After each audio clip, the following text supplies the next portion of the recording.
You're listening to Medscape's In Discussion series on lung cancer, a podcast where thought leaders and clinical experts share their diverse insights and practical ideas for optimizing patient care. This series is hosted by Dr. Jacob Sands, Assistant Professor of Medicine at Harvard Medical School and physician in the Thoracic Oncology Program at the Dana-Farber Cancer Institute in Boston, Massachusetts, and Oncology Medical Director of the Dana-Farber Brigham International Patient Center. Relevant disclosures can be found with the episode show notes on Medscape.com or on the Medscape app. The topics and discussions are planned, produced, and reviewed independently of advertisers. This podcast is intended only for U.S. healthcare professionals.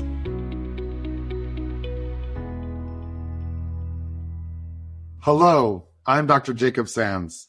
Welcome to Season 3 of the Medscape In Discussion Lung Cancer podcast series.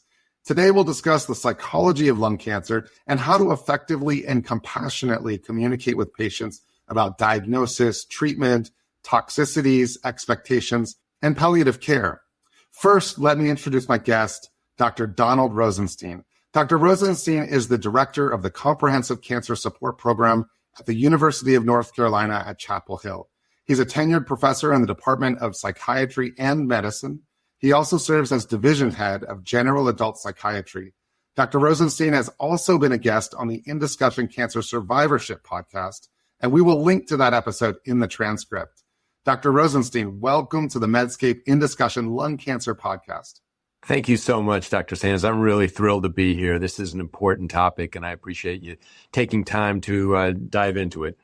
So first, I would like to clarify for our listeners that this discussion is going to be more focused on how we talk with patients. We're going to talk a bit about the psychology of being a patient and how best to interact. But I want to be very clear that there are the topics more of pathologic depression and things like suicidal ideation. And these are all scenarios where I strongly encourage involving psychiatry. Although we're going to be discussing interacting with patients around some of these topics of the emotional journey of lung cancer, this is not to suggest that oncologists become the therapists of patients, but this is all within the context of regular oncology care. And again, strongly encourage involving experts within psychiatry when scenarios are really beyond common scenarios that we're going to be discussing, which is not really a pathologic psychiatric issue. Dr. Rosenstein, anything you want to add to that as we're building these guardrails? I think that's exactly right. I actually think that those topics you just mentioned are part of the core skill set of any physician, that if you have someone who's in such extreme distress and it feels like it's out of your own depth, that's when you call for help. That's what all of medicine does, which is kind of get expert help. And so I think that all clinicians need to be aware of when patients are overwhelmed, when they seem hopeless, if they make suicidal comments, but that's not the focus of kind of the next few minutes. But there is always help available for that, and it's worth thinking about how to access that help if and when you need it. In an overly simplified way, I think there are two main aspects to being an oncologist, and we spend a lot of time talking about the first. I think most of the sessions and interviews I've done on this platform as well are around the different biomarker testing in lung cancer or specific new treatments. And this is the diagnostics and the workup and the treatment options. And of course, knowing all of that is overwhelmingly important. But also very important and much harder to discuss is really the aspect around how to communicate with patients about all of this. And I've found that often patients are understandably coming in much more of an emotional state. I've seen that when I'm on the other side of that curtain for myself or for family members. The normal human state is a more emotional one, especially around a diagnosis so scary as the word cancer. But the clinicians and the medical staff is at work and more commonly interacting in a more intellectual state. So they're describing facts. And this is where I think there tends to be that classically described talking past each other, where the medical staff is not necessarily communicating in a way where patients can process it if they're not recognizing the particular emotional state a patient is in and helping them to, I often say, get their feet on the ground or recognize when the room is spinning around them and someone's maybe not processing everything that's being stated. So maybe we can just start out with you helping us to understand a little bit more around that kind of starting point for many patients and how to maybe recognize the emotional state or the mental state that someone is in as a starting point. The first thing that I would say is I agree with everything that you just said in that introduction, but I would accentuate it if you add the word lung before cancer. Not all cancers kind of bring the same affective threat to them. Pancreatic cancer, lung cancer, brain cancer. I think that just makes everything you said even more true. So I think it's a fair assumption that when you're meeting with someone early on, when it's not clear yet what the diagnosis is, what the prognosis is, and what the plan of care is, I think it's reasonable to make the assumption that you've got someone in front of you who's in a really heightened anxiety state. And just to use a trivial example, it's good to be reminded of kind of how hard it is to do really simple things even when you're anxious. You think about when someone is watching you calculate a tip at the end of dinner or something, and it just takes a little bit longer. You don't want to make a mistake and so on. When people come in with something this momentous, there is a really good chance that how they hear information, how they process information, how they remember information, how they judge the consequences of what they've been told can be influenced in a major way by the context, by the set, and by whatever their prior experiences are with lung cancer or any kind of cancer for that matter, and what they imagine is headed down the road toward them. Yeah, I'm going to start out, I guess, with a few things that I tend to do in recognition of this. When I see patients, for example, on a scan day, that is always a high anxiety day. I think every oncologist knows that when a patient comes in for the day they're getting a scan, they are understandably really anxious at that time. When I walk in the room, before I say hi, I tell them whether the scan is good or if there's something we need to discuss about it. When I have a new consult, I will start out with, based upon the information I have, assuming I have a sufficient amount to really have an impression, that here's what I expect we're going to be talking about, just so that they're not waiting in suspense as ways of trying to reduce some of that initial anxiety. So let's start out then with, on a new consult, someone is coming in, they've been told the word cancer, which I think for many people, that word itself is something that just brings up an expectation of death and toxicities of treatment. And I will often try to address that specifically. How best to, one, recognize where someone's starting point is in the way that they're holding this, and how best to initially interact with that impression. Well, first of all, I love what your usual approach is. I'm going to just contextualize what I'm about to say by disclosing that I am a husband of a woman who has been diagnosed with lung cancer. And so I've seen hundreds of patients with lung cancer professionally and one patient very intensely.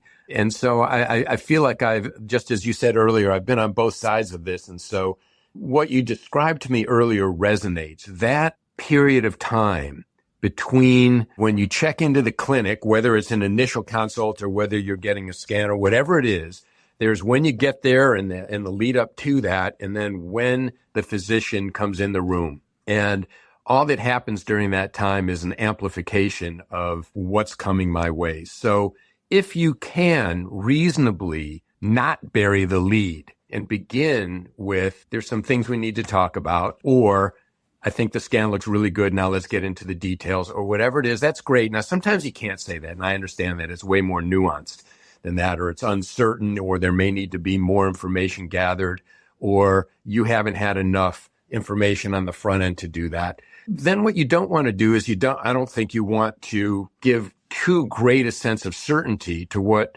the conclusion is if you can't do that. And that's where I think some exploration without, making the patient too anxious can be helpful, which is, I was wondering if you could tell me what your understanding is of what you've been told so far, or how you feeling today. I know there's probably a lot on your mind. What's the most important thing that you want to hear from me about? So you're not delaying a disclosure of your expert opinion just to torture somebody. What you're doing is you're trying to help set a shared agenda for the time you have together. And it's also worth just commenting that the usual things that we're all taught, but we don't always do, matter. So trying to be on time if you can, sitting down when you enter the room, taking a beat so that you don't convey we're in a hurry here.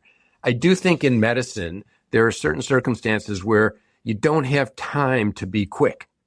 And what I mean by that, if you try to rush through some of these conversations, I can assure you that a lot of patients will slow you down until they get their questions answered or they get their anxiety addressed or alleviated in some ways. So sometimes slow can be a lot faster. And it's certainly something that I experienced with my wife in the initial consultations and follow-up, that the conveying a sense of, I'm here with you right now, and we're going to address what you need to know.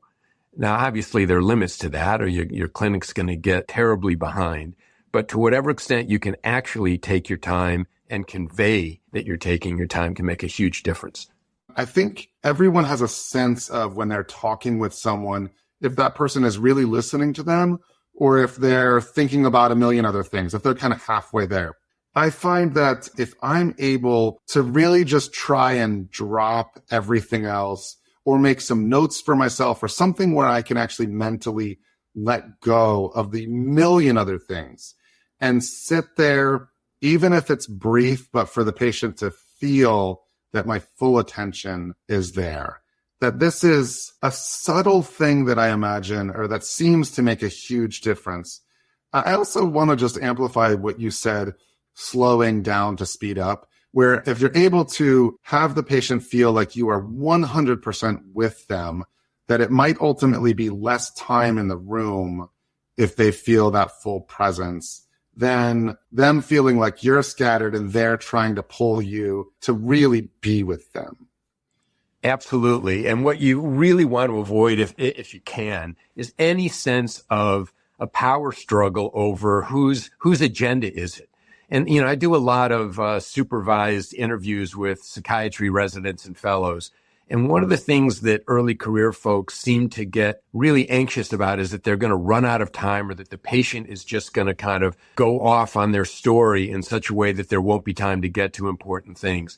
And what's fascinating to me is how that's distorted in certain clinicians' minds, meaning if you essentially say what's on your mind or what's most important that we talk about today, it can feel like if someone starts to tell their story that it's never going to stop, when in actuality it's often 2, 3, 4 minutes. It's not 10, 15, 20, but that if you try to shape the argument prematurely or with, too heavy-handedly, it can just get into this, wait a second, I'm not done, or what about this? And then it's about kind of a weird dynamic rather than just letting someone tell you what's on their mind. It does not take as long as you might fear it does. And if it does start to take too long, what you can do at some point is you can say, I'm really glad you shared all that information with me. I was listening very carefully.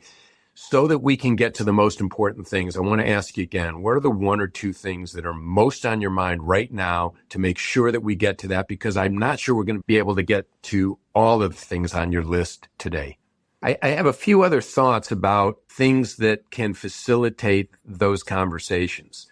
One of them is a little surprising, which is that when patients bring someone else into the room, it helps not only the patient, but it helps the physician. There may be something about being watched by someone else or, having a third person in the room, but there have actually been some studies, mostly in pediatric oncology, where having a family member, a caregiver in the room when there are clinical trials, for example, being described and going through the informed consent document, where clinicians or investigators actually take a little more time to explain, and they do the best version of their informed consent conversation and so on. So not only does it improve kind of the exchange of information, but it's really helpful to have someone who's not quite as wound up listening, because I can assure you on the ride home after that appointment, wait a second, did he say 15% or 25%? I can't remember what that number was. And wait, am I supposed to take this medicine twice a day or 3 times a day or whatever it is? That having someone there taking notes can make a world of difference.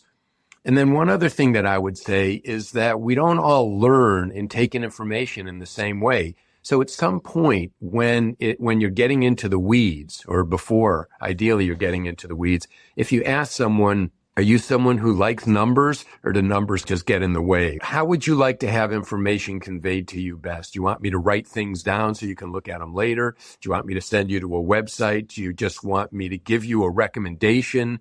What's the best way for me to tell you what the plan is going forward that will make sense to you? I like that suggestion a lot. Can you help guide us a little bit on those who kind of look deer in the headlights when you ask them that question? How best to help them decipher that? Or do you just move on if they're like, I don't know? Yeah, I wouldn't make a big deal out of it. You can just say, look, I like to ask because some people say I'm a numbers person. I really want to know the numbers, and that's good for me to know. But if you're not sure, don't worry about it. I'm going to explain this the best way I can. And if anything I say is confusing to you or upsetting to you, or you just kind of want to hear it again, just tell me. I'm happy to repeat it. What patients don't need at that moment is a sense that somehow they're not doing it right because they don't know what their learning style is. You can just kind of move on in a hurry, but address it quickly and say, not a problem at all. I realize this is the first time for you, but it's not the first time for me. So I'm going to tell you how I usually tell people this information, and you let me know if there's a problem. And it's important to remember it doesn't have to be done in one fell swoop. And the important things are going to return. They will bubble up. And if it turns out that what is most on someone's mind is a preoccupation, maybe even a sense of paralysis that they're going to die from their lung cancer, and that isn't mentioned explicitly in a first meeting, you can be sure it's going to come up another time, and there'll be another chance to talk about what really is likely to happen. I think the most important thing at any given time, and here again, I'm speaking as a patient, as a caregiver, in addition to a psycho-oncologist. I think what you want is you want your oncologist to be competent, to care about you, and to have a plan for what needs to be done at any given time. But you don't have to convey everything about the whole course of the illness and the whole course of treatment. And I didn't used to think that this made a difference, but I had an instructor once say to me at the end of an interview to not say, do you have any questions, but instead to say, what questions would you like to ask me? And I never really thought that mattered, that subtle difference in formulation. But I do ask patients, what questions would you like to ask me before we wrap up? And I think that that's a different kind of invitation to, do you have any questions? As if to say, I've explained everything perfectly, and so probably you don't have any questions. So I think that's a good way to end. At least give the patient a chance, if there's something that's burning in their consciousness, to then say, yeah, I really want to know, am I going to die from this or whatever? And you may get a bombshell at the end, but that's part of the business. Now, sticking within the topic of patients that are having what would be considered a normal part of the challenging psychology of a cancer diagnosis. Within that setting, what are some of the common scenarios you're seeing that you think are really good for oncologists to generally know about? I would answer that by getting a feel for who the patient is in front of you, what their life is like, and what is interfering with either their day-to-day functioning or their adherence with the treatment that you're recommending. It's about function, in my mind. That's not to say that people who are functioning well but suffering psychologically shouldn't be a source of interest and attention. But I do think that those are the things that require the most attention. If someone says, I can't sleep at night, and what that translates into is I'm not doing my job and my boss is really getting on my nerves, that pushes sleep hygiene high up on the priority list. If someone says that I can't get through a conversation with my husband or wife or kids without bursting into tears, that brings you down a different pathway. If someone were to say to you they are unwilling to consider treatment because they're so worried about the side effect, that then becomes the focus of attention. So what's on someone's mind and how is it interfering with their life or with their decision to follow the recommended treatment pathway. Stay focused on functionality and things that are interfering. So you've given us a lot of tools in asking patients about their starting points and asking patients about what's going on for them, whether it be how they want to hear information, their understanding of the scenario, or what specific questions or what's most important to them. Now, one of the challenging aspects is what people aren't saying. This is one of the reasons I think it's so helpful to have a family member or a friend or a caregiver, somebody who knows the patient well, because I can think of countless examples of where an interview seemed to be over with the patient, and then either the oncologist or if it was me, I would turn to the caregiver and say, is there anything from your point of view that we haven't talked about that's important? And they may say, they're drinking starting at 10 o'clock in the morning because they're so flipped out. It's like, okay, that's good information to know. Or, whatever the case may be, you've got another person. And so even if you're with a patient who is there alone, sometimes it can be helpful to say, clearly we're just getting to know each other and I don't know you well enough yet. But if someone else were here and they were to say what they were most concerned about right now, what do you think they might say? Do they feel like you're handling things pretty well, or that, there's something that needs particular attention? Sometimes people can answer that question by stepping outside of themselves and kind of imagining what someone who knows them well might say. So the patients that you're seeing with lung cancer, what are some of the common scenarios you're seeing in areas where you're able to add to the care? So I see a lot of patients individually who are undergoing treatment for lung cancer, and most of the time it's through a traditional referral mechanism. The patient's medical oncologist might recognize that there are problems with anxiety or depression or sleep problems, or they may already be on a psychotropic medication, so they will refer them for an evaluation and ongoing management. And so a lot of the work that I do is a combination of psychotherapy and psychopharmacology. It's important for your listeners to remember that most patients with lung cancer have lung cancer. They don't have mental illness. And so there may be a lot of reluctance to accept a referral to a mental health professional. And for that reason, and because the data suggests that very few patients who are referred to a community mental health professional will actually make it from the cancer center to that community health professional. When I say very few, what I mean is less than half, which isn't great. There are other models that have kind of sprung up that I think work really well providing mental health care within the context of the overall cancer care. And related to the comments about low percentage, you said less than half of patients that are referred for psycho-oncology actually go. Is there anything that the oncologist can do that you can describe, anything that we could do to help increase the number of patients that would participate? A lot of it has to do with knowing who the people are that you're referring to. If you and I were to know each other well and you were to say to one of your patients, listen, I realize this is a lot that you've got going on right now, but I think it might be really helpful if you went and talked with Don Rosenstein. I've known him for a while. He's seen a lot of my patients. It's not so scary. And if you find it helpful, great. And if you don't worry about it. Somehow to make a warm handoff to whoever you're referring to. But I still think that there are better models. And the model that I see emerging in medicine today that I think is really promising is this model called collaborative or integrated care. And what that means basically is you are embedding mental health care in the cancer setting, so you don't have to make another appointment. I mean, I don't need to tell your listeners that your patients are tired and they don't feel well and they have a lot of appointments already, and adding one more appointment across town with a psychologist, a social worker, or a psychiatrist isn't going to be very appealing.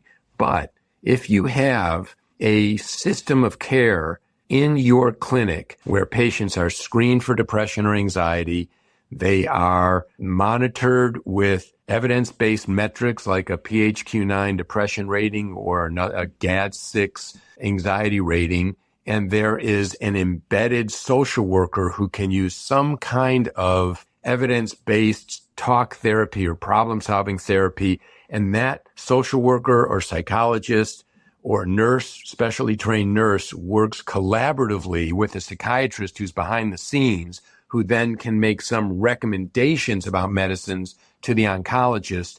That is what most people think of when they think about collaborative or integrated care. And it's a very promising model. It's been studied in primary care settings and more recently in oncology settings. And anyone who's interested in this should look at the work of Michael Sharp from Oxford University. And he has done some trials, including with patients with poor prognosis lung cancer, and showed the improvement in depression scores for patients with lung cancer are significantly better than treatment as usual for a whole host of reasons. So I'm a real fan of collaborative care. It's a different model than what most people think about when you simply make a referral to a mental health professional.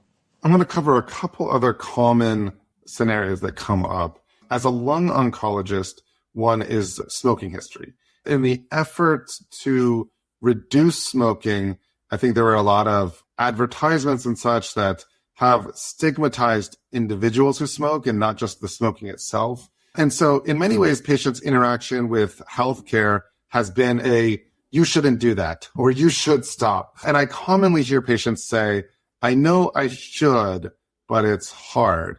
And at the same time, also, asking about smoking history is inherently an important part of our initial evaluation. And just the question itself, I can see patients sometimes kind of flinch in having to even talk about it. And as I dive into it a little bit, for some people, is just an understanding that there is horrible internal guilt.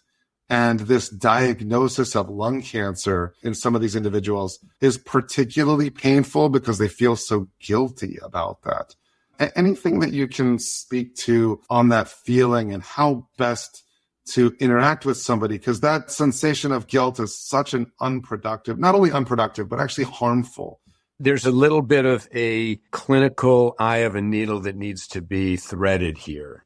It's certainly not productive, helpful, or kind to focus exclusively on someone's past behavior that may have increased their risk for the problem they have in front of you. That doesn't help. That just kind of perpetuates guilt, and no one's going to appreciate that. Nor is it appropriate to minimize the very clearly known association between smoking and lung cancer. There are facts still in this world. I find that the most helpful thing to do is to focus on going forward, the future. What can we do at this point? And to essentially explain why you're asking. It's like, the reason that I'm asking this question is because we have good evidence that if you can decrease or stop your smoking, that may have benefits for you going forward. That's why I'm asking this question. That's why I think it's important. What can we do at this point to help? And not to artificially kind of tell them, there are people who have smoked their whole lives and don't get lung cancer, and a lot of people who never smoke and increasing numbers are getting lung cancer. And I don't think that rings true with people who have a heavy smoking history. They know that they've increased their risk for lung cancer. But again, that's the kind of backward looking and less productive conversation to have than, let me understand what your history is with cigarettes or cigars or whatever, so that we can make a plan going forward that would give you the best possible chance to do well with your cancer.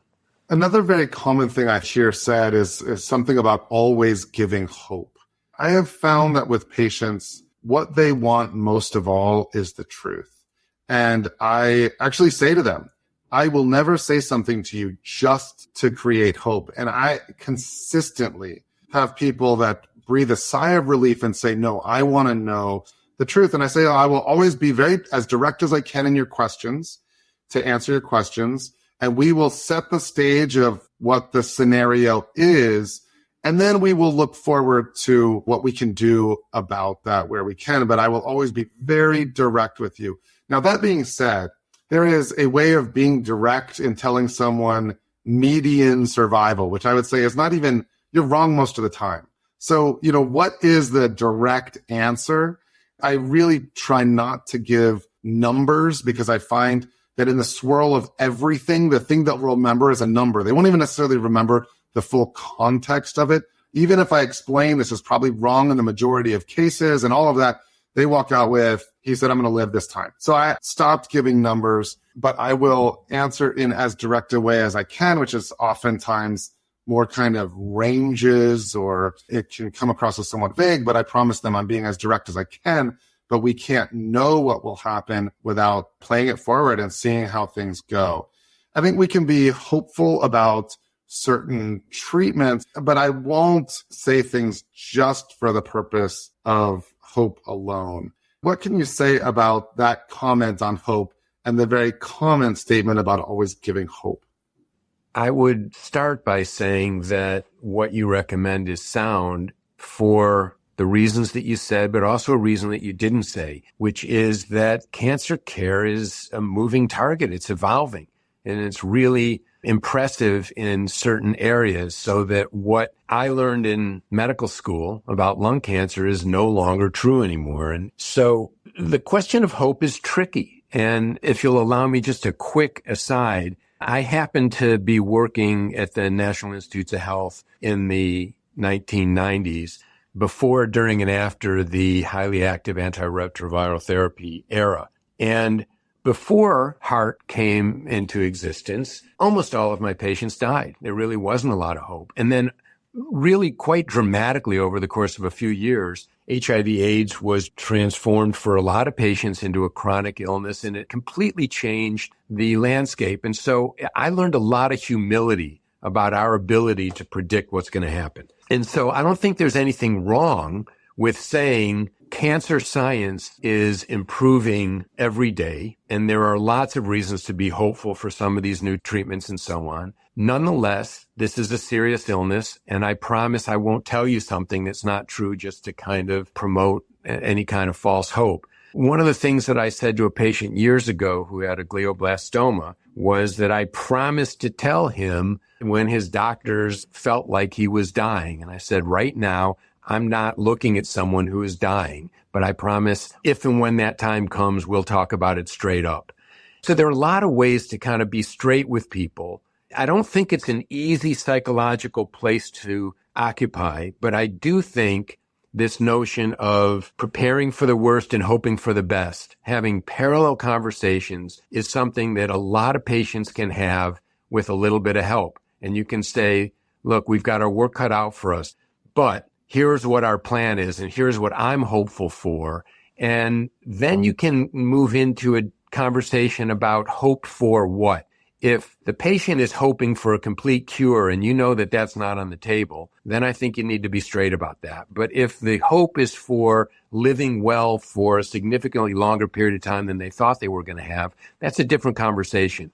And so I just think we need to move away from a dichotomous notion of, have you taken away my hope or not? It's a more nuanced discussion, that's all.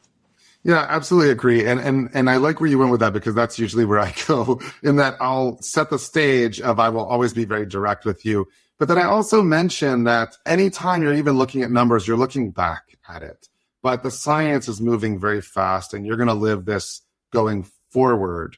And so, we talk about some of what's going on in clinical trials on top of however many standard of care options they have. I think inherently patients often worry that this is the last, or that there's not something more. And so with that, we have covered a lot today on a topic that can be hard to discuss, because it's difficult to make broad, sweeping, generalized statements when so much of the communication is really down to an individual level. Today, we've talked with Dr. Donald Rosenstein. Now, we've discussed an array of other topics within this conversation, and I plan to go back and listen to this, because I'm sure there's more to gather out of the discussion than what can really be taken from one time listening. I would like to thank you all for tuning in. Please take a moment to download the Medscape app to listen and to subscribe to this podcast series on lung cancer. This is Dr. Jacob Sands for Medscape In Discussion Lung Cancer Podcast. Thanks for listening to Medscape's In Discussion Lung Cancer podcast series with our host, Dr. Jacob Sands. Be sure to look for more In Discussion episodes wherever you get your podcasts. Check out Medscape.com or the Medscape app for show notes, links, and more information on lung cancer.